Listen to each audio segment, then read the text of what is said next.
Eh bien, bonjour à toutes, bonjour à tous. Ici Marie-Agnès. Je suis thérapeute holistique et j'ai un cabinet qui est à la Chapelle en Serval.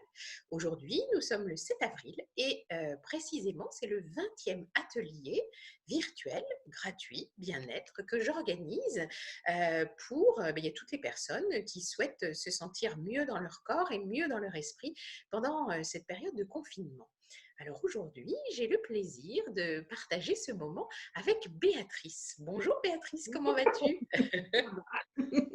Très bien. Alors Béatrice, toi tu participes depuis pas mal de temps à ces ateliers et je me demande quelle est la motivation qui t'a fait venir participer à ces ateliers, Béatrice?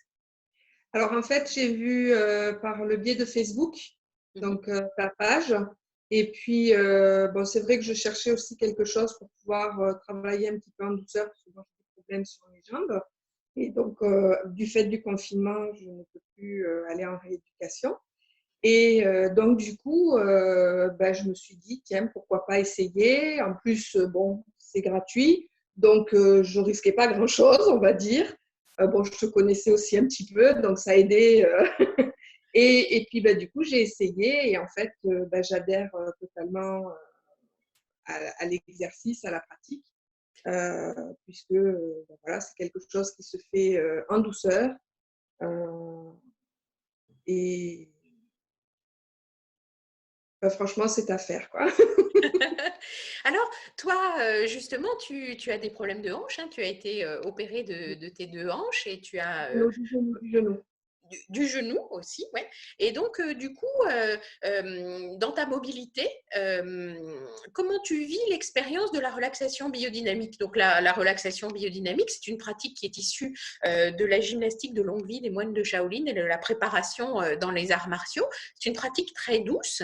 Donc, pour toi qui as physiquement vécu des opérations, comment ça se passe en toi? Qu'est-ce que ça t'apporte? Qu'est-ce que tu ressens? Maintenant, ça fait plusieurs fois que tu participes. Comment ça se passe pour toi?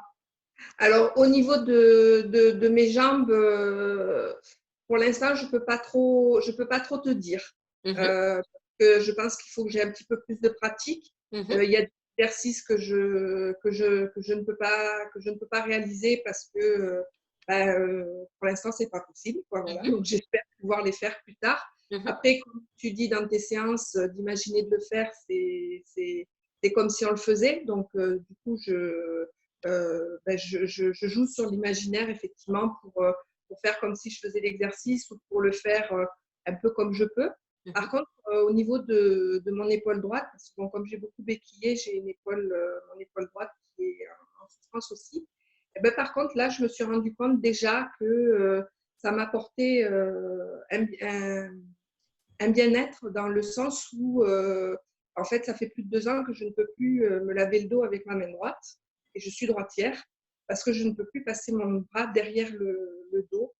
Et en fait, bah, là, je me suis rendu compte au bout de 2-3 séances de relaxation biodynamique que de nouveau, je pouvais commencer à passer mon bras derrière et je me rends compte au fil des jours que je gagne un petit peu du terrain. Bon, j'y vais doucement.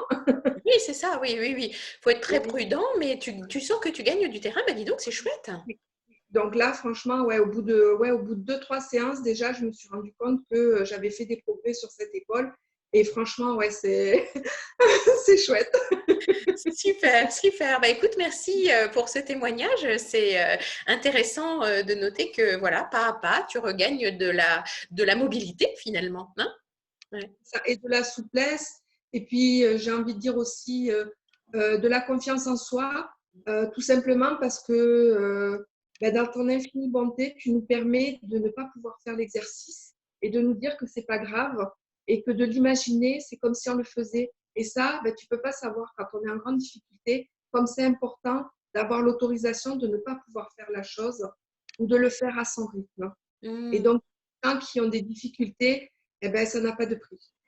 Ah oui, super. Bah, écoute, merci pour, ce regard, ce retour d'expérience, intéressant effectivement. L'idée, c'est de ne jamais se faire mal dans cette pratique et d'être très doux avec, son corps, et ben, si j'arrive pas à faire le mouvement, c'est pas grave. J'imagine que je le fais, je place le souffle et déjà, il y a quelque chose qui se passe. Hein, c'est un peu Et ça. c'est ça, et franchement, c'est vraiment super parce que bah, ça nous met à l'aise. Mmh. euh, et puis c'est la vérité, c'est ce que, on est toujours dans l'action. Même Pierre Perronnet le dit, quand on est jeune, on est toujours, on veut aller de l'avant, on veut aller de l'avant. Et en fait, bah, des fois, c'est pas la bonne technique. Et bah, là, en tout cas, en ce qui me concerne, c'était pas la bonne technique. Donc, il fallait que je trouve autre chose de beaucoup plus doux. Et bah, c'est ce que tu es en train de me permettre de faire en ce moment. Super.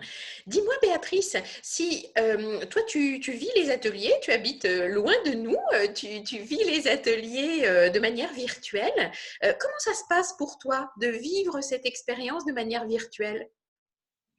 Bah, écoute, c'est comme si j'étais avec vous, puisque bah, déjà on se voit au début de la séance, donc on a la possibilité de se voir les uns les autres et d'échanger pendant quelques minutes, et idem à la fin de la séance.